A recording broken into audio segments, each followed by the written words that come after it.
নজর রাখবো পরবর্তী সংবাদে। ফের দুর্ঘটনা, উৎসবের দিনেও দুর্ঘটনা এবার সংঘটিত উদয়পুরে। দুই বাইকের মুখোমুখি সংঘর্ষে আহত হলেন দুই যুবক, এমনটাই খবর। বৃহস্পতিবারই দাঁড়ি ঈদ উপলক্ষে উদয়পুর রেল স্টেশন এলাকায় বিভিন্ন জায়গা থেকে লোকজনরা আসছেন, এসে জমায়েত হন। যে ছবি ধরা পড়ে প্রত্যেকবারের মতন এবারও সেই ছবি ধরা পড়েছিল। ঠিক সেই সময় বিকেলে উদয়পুর রেল স্টেশন এলাকায় ভয়াবহ যান দুর্ঘটনা এবং তাতেই দুই যুবক গুরুতরভাবে আহত। দুই বাইকের মুখোমুখি সংঘর্ষে দুর্ঘটনা সংঘটিত বলে এলাকা সূত্রে খবর। তড়িঘড়ি নিয়ে যাওয়া হয় হাসপাতালে। বর্তমানে গোমতী জেলা হাসপাতালে চলছে আহতদের চিকিৎসা বলে খবর স্থানীয় সূত্রে। কি বক্তব্য উদয়পুর থেকে উঠে এসেছে শোনাবো। এলাকায় কি হয়েছে একটু আগে? এখানে রেল স্টেশন এলাকায় কিছুক্ষণ আগে আমরা এদিকে মাথাবাড়িতে যাওয়ার সময় দেখছি দুইটা বাইকের মুখোমুখি সংঘর্ষ।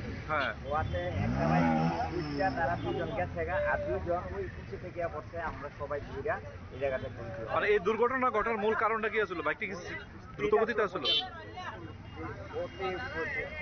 বেশি গতিতে চালাইছে, তার ধরুন বাইকের দুইটা সংঘর্ষ হয়েছে।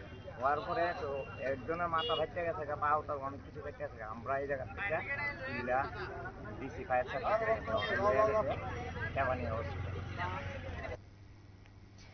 স্থানীয় সংশ্লিষ্টদের অভিযোগ আপনারা শুনলেন। অন্য আরেকটি বাইক পালিয়ে যায় ঘটনাস্থল থেকে, যে অভিযোগ উঠে এসেছে। তবে TR03KH935 নম্বরের পালসার বাইকে থাকা দুজনই গুরুতরভাবে জখম।